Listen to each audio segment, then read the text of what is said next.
घटवार गंगा तट के रक्षक भूत की कहानी हिंदी में लेकर गए, जहां डॉक्टर ने उन्हें कोई सदमा या डर बेहोशी की वजह बताया।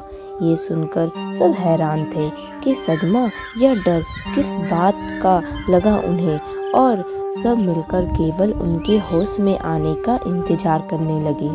करीब 4 घंटे बाद उन्हें होश आया। खुद को सुरक्षित महसूस करने के बाद उन्होंने थोड़ा राहत की सांस ली। फिर सारा वाक्य उन्होंने अपनी पत्नी और बड़ी बेटी को सुना दिया। किसी के लिए भी विश्वास करना मुश्किल, लेकिन चाचा जी की हालत उस घटना की सच्चाई को साबित कर रही थी। चाचा अब डर से उभर तो गए थे, मगर उन्हें जोरों का बुखार आए जा रहा था। अस्पताल में सारे डॉक्टर पूरी कोशिश में लगे थे, मगर बुखार में कोई कमी नहीं आ रही थी।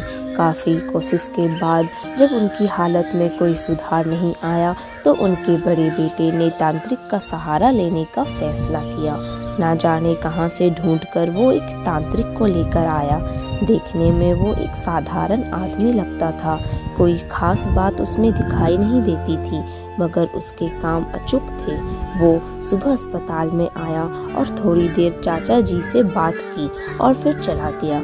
शाम को वो दोबारा आया और फिर उसने जो बताया वो सच में चौंकाने वाला था। उसने बताया कि चाचा जी जब मछली पकड़ने गए थे तो उस समय वहाँ उन्हें कोई नहीं मिला था, ना कोई मछुआरा, ना कोई नाव वाला मल्लाह, क्योंकि सब इस बात को जानते हैं, गंगा हो या यमुना या फिर और कोई भी नदी, हर नदी के किनारों पर घटवार होते हैं। कोई बहुत सौम्य व्यवहार वाले तो कोई अत्यंत कठोर। ये इन नदी के किनारों के रक्षक होते हैं। जरूरी नहीं एक ही रक्षक हर वक्त किनारों की रक्षा करता हो। ये घटवार भी कई सारे होते हैं। हर किसी का वक्त होता है। दिन के किस पहर किसको रक्षा करनी है, एक व्यवस्थित तरह से सब कुछ तय होता है। जो लोग अक्सर डूब कर मरते हैं या अकाल मौत मरते हैं और घाट पर उनका संस्कार किया जाता है, उन सब की आत्माओं और मल्लाहों के भोग से ये और भी शक्तिशाली हो जाते हैं। ये एक उन्मुक्त शक्ति होते हैं। कोई तांत्रिक इनसे टकराता नहीं।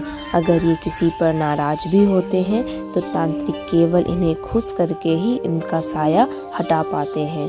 अगर किसी पर ज़्यादा नाराज हो जाए तो उसे अगली सांस लेने का मौका भी नहीं दे, और अगर किसी पर खुश हो जाए तो जिंदगी भर उनकी रक्षा करते हैं। नाव वाले मल्लाह इनकी पूजा करते हैं और इनके आशीर्वाद और कृपा के बाद ही वो अपनी नाव नदियों में उतारते हैं, जिससे उनकी नाव बड़ी लहरों से भी बच निकलती है। ये अक्सर चिल्म, लंगूर, खड़ाऊ और सफ़ेद मिठाई का भोग लेते हैं। इनकी हद में भूत प्रेत तो क्या, देवता भी नहीं आ पाते। हमेशा किसी भी नदी के तट पर नदी में नहाने से पहले घटवार बाबा की जय बोलकर पहले नदी के पैर छूने चाहिए, फिर नहाना चाहिए। ऐसा आज भी घाटों पंडित और महंत बताते हैं। चाचा जी के साथ भी ऐसा ही कुछ हुआ था। जिस वक्त वो मछली पकड़ने गए थे, वो वक्त वहाँ के एक शक्तिशाली परंतु एकांत पसंद घटवार का वक्त था। वो मछली और वो सर उस घटवार ने तुम्हें सिर्फ डराने और उस वक्त पर वहाँ ना आने के लिए दिखाया था। उस तांत्रिक ने बताया कि वो घटवार उन पर नाराज नहीं है, केवल उन्हें डरवाना चाहता था, और उसी डर की वजह से ही उन्हें बुखार आ रहा था। फिर तांत्रिक ने चाचा जी को अस्पताल से छुट्टी लेने की सलाह दी और कुछ भोग के साथ चाचा जी को उसी समय पर जिस वक्त वो मछली पकड़ने गए थे वहाँ अकेले जाने को कहा। वहाँ जाकर वो भोग अर्पण करें और घटवार से क्षमा प्रार्थना करें। चाचा जी इस बात से और भी ज़्यादा डर गए थे, मगर ठीक होने के लिए उन्हें ये करना ही था।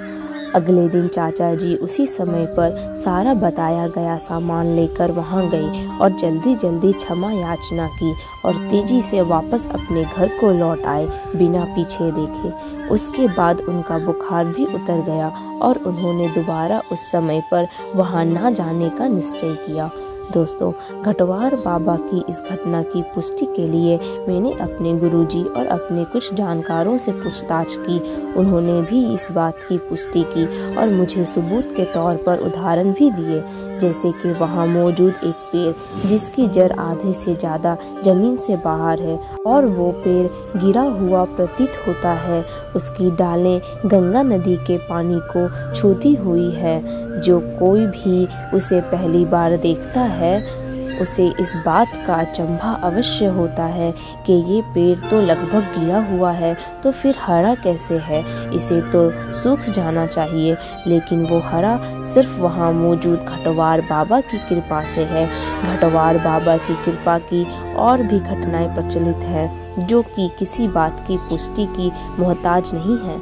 घटवार दुष्टों को सजा भी देते हैं और मजबूरों की मदद भी करते हैं। आशा करती हूँ यह कहानी आपको काफ़ी पसंद आई होगी। अगर आपको कहानी पसंद आई है तो आप इसे लाइक करें, शेयर करें और रोजाना कहानियाँ सुनने के लिए YouTube चैनल को भी सब्सक्राइब करें। धन्यवाद।